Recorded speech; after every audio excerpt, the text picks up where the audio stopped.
Hello, welcome back, everybody, to another episode of The Ranting Redhead. I am your host, Aiden, and how great would it be if I can get some theme music for my show for the beginning and the end? How great would that be? If someone out there is listening, if you have the talent for this, please write me a just 10 to 15-second theme song that you think would fit the show, the vibe of the show, if you will. And you know what? If you do it and I like it and I want to use it, I'll pay you for it. I don't care. I think it'd be kind of cool to have.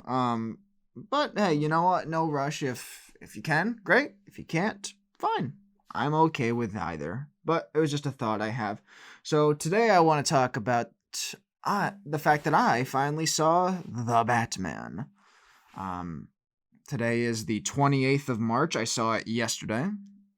I want to talk about the fact that I saw the Batman, and I want to talk about Will Smith saw Chris Rock special. I want to talk about him punching. I want to talk about Will Smith punching Chris Rock too. So let's talk about the Batman first. Um, so I had really no expectation going into it. I really didn't care to see it because it's another Batman movie. It's There's too many Batman out there. I want something new. That's kind of the way I was feeling going into it. I was like, just give me something new for once. And the movie was like 3 hours long. I was really not looking forward to it. The only thing I was looking forward to was I wanted to see Colin Farrell as the Penguin, and I really wanted to see Zoe Kravitz as Catwoman. So I get into the theater, and so it starts, and I gotta say, the first act is really good. It's really good. Um, Thought it was definitely a different kind of take on the Batman character. The one problem I really had though is I don't think they did enough work to flesh out any of the characters except for maybe Catwoman. It's kind of like, it's like, hey, you know what, you've seen the story, so let's not bother trying to develop any of these characters, which I don't feel like is the right approach. Just I don't care if you have to tell the same quote unquote the same kind of Batman story again, or you know what, just make up your own story. I don't care if it's quote unquote comically accurate. The only people that say like, well, that's not the way it was done in the comics is grown bearded men who have nothing better to do with their lives except eat Cheetos and and complain about Star Wars online. That's what these people are. So don't think of their opinion as highly as they'd like to think of it. But so I thought that was a little weak. I think there could have been a little more to develop, especially the Batman character. Maybe some light spoilers. I won't spoil any big plot points, but maybe just a few like casting choices, in case you don't know that they're in it. So, we find out that John Turturro's in the movie as I think the character's name is Carmine Falcone. He was in Batman Begins.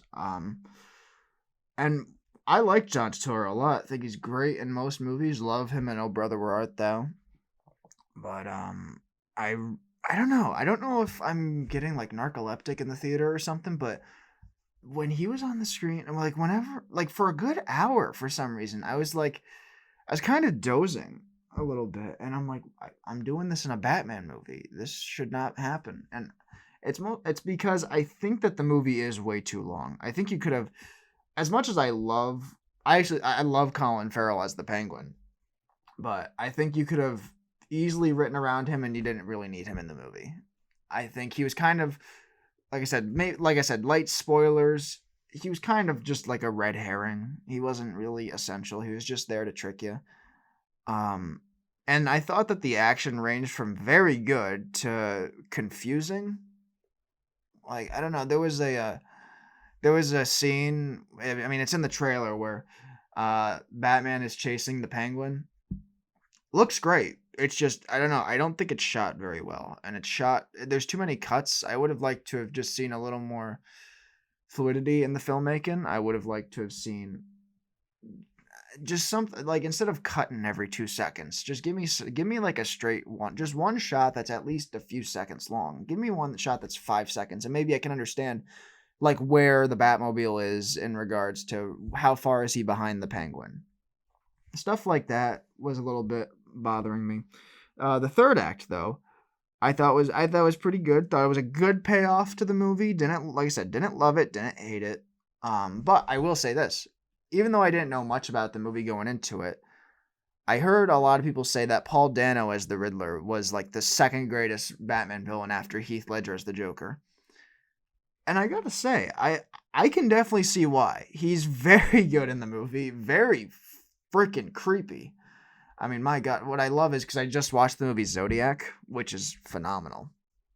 Um, he very much is like the Zodiac killer. I mean, I didn't love his outfit fit for the movie, but I like the classic Riddler outfit, with the cane and the hat. I liked all that. Wasn't in the movie, unfortunately, but I could definitely see why people love him. He is very his the first time you see him is freaking creepy. Like, it's not a scary movie, but it's a lot like the movie Seven. I mean, if you've seen Seven and you watch the trailer, you can realize that. Um, and I'll talk a second about the Batman himself, Robert Pattinson. I thought he was a kick-ass Batman. I didn't love him as Bruce Wayne, but I think there is potential for him as Bruce Wayne. Just I don't know. He was he, there was one moment with Alfred. Alfred wakes up from sleeping. And he's sitting there and he's like, "You lied to me," and his hair's all down. I'm like, he's way too emo. That's what he's like. "You lied to me, Alfred. How could you do that to me?" And of course, Alfred proves him wrong. He's like, "Oh yeah, you're right." I don't know. I don't know. I didn't like his Bruce Wayne, but I think he could be a good Bruce Wayne in a sequel. Um, so yeah, I thought it was a good movie, and I will say this: I loved the score to the movie. It's not the best Batman score; that still goes to Danny Elfman in the '89 Batman, but really good music in this movie. Very good music. Um, but yeah, I don't know. It was a good movie, and I could see why people love it. I don't think it's the best Batman movie. And I hate seeing those stupid articles that are one side or the other, where it's like the greatest superhero movie of all time, or absolutely the worst comic book movie I have ever seen, ever. And I don't know, that those are just made for clickbait. Like, that's clearly not the worst comic book movie. Have you ever seen Catwoman? That's the worst. And it's not the best either. I think Logan's better. I think Superman's better. And I even think that The Dark Knight's a better movie. I don't think it's the best Batman movie, but I could definitely see why people enjoy it. Just for me, it's way too long. And I don't have a problem watching long movies. Like, I just watched the 4-hour cut of Once Upon a Time in America. And that movie is fucking awesome. Oh my God, I could have a whole discussion on that movie, but hey, you know what? You don't want to hear me talk about Once Upon a Time in America. I'm assuming you want to hear me talk about the Batman. Well, actually, I'm finishing up my conversation about the Batman. Good movie.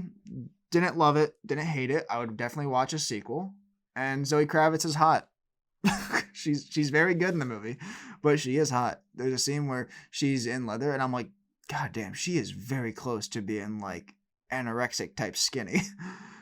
but she's got a nice face. What can I say? Um, so now I'm gonna talk about Will Smith getting ready for Bad Boys 4 by punching by punching Chris Rock. Oh man, that I didn't watch the Oscars, but when I woke up, I went on Facebook and all I could see were a bunch of Will Smith memes. I'm like, what the fuck happened? And I gathered pretty quickly, like, he slapped Chris Rock, and I thought it was like off camera. Oh no, no, no, no, no, no! It was on. And I have some thoughts on this. I have a couple thoughts that I'd like to share. Um, because it's not all one sided. So obviously, the Oscars is not a comedy show. I mean, well, it's not a comedy club, but it's stupid. I think that the Oscars are kind of stupid. It's just an award show. Um, but it's not a comedy club, so you can't always do edgy material because you're gonna clearly piss off someone like Will Smith.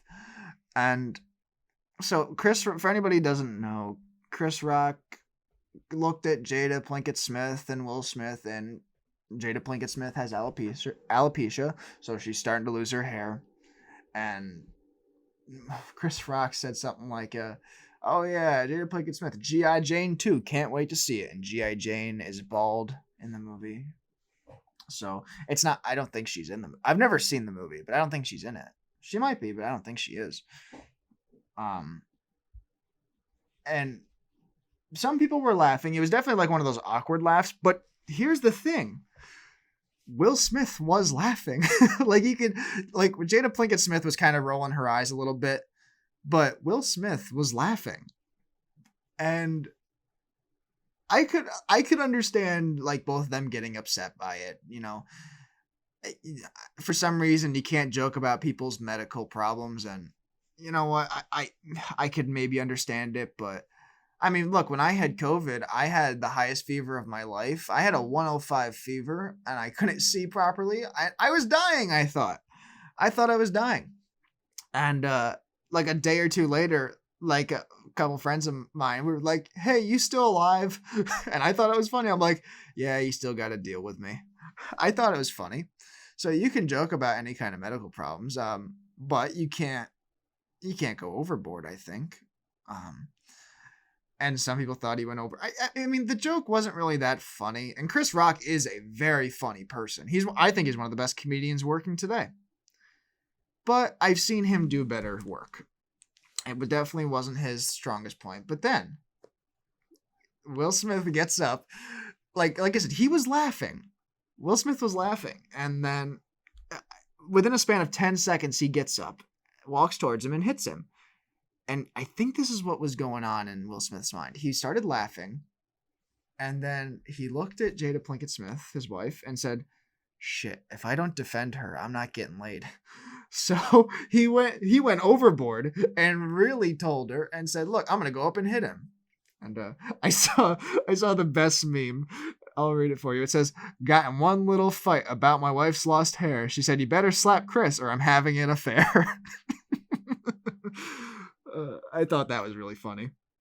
But you don't go and on national TV, you don't go up and just hit somebody like that.